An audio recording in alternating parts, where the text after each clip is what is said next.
I'm Megan Vesterberg. I'm part of the electrical technology class. I was in healthcare before. I was a med aide, and I just needed a change from that field, and I was looking through programs at Salina Tech to see what they offered, and electrical just caught my eye. My boyfriend suggested electrical kind of just as a spur of the moment thing, and I was like, there's no way that they'd want a girl in electrical, or that would work out really well. I figured there's too much heavy lifting, too much physical that I wouldn't be capable of doing. And then I started looking into it, and I'm like, no, this actually wouldn't be too bad of a field to be able to pursue. I knew nothing about electrical coming into it. I hadn't explored it at all, so it was all new to me.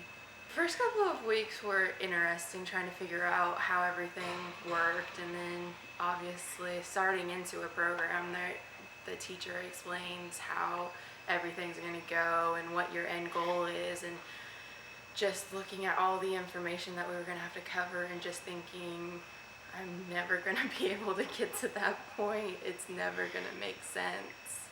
And then just the progression of learning and things starting to make sense and how things work. And it helped a lot to know that I'm not the only girl. I mean, I grew up with 3 brothers, so the male dominant part didn't really bother me all that much.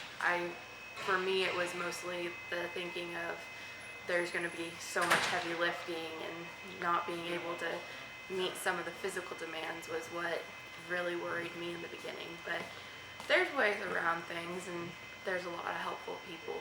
I started at Pestinger's in December, slightly intimidated, thinking that I'm actually going to be working in that field and starting real life stuff. But Pestinger has been really helpful in teaching me, and the guys that I work with have been really great about showing me the ropes and stuff, and I plan to stay there for as long as they'll have me.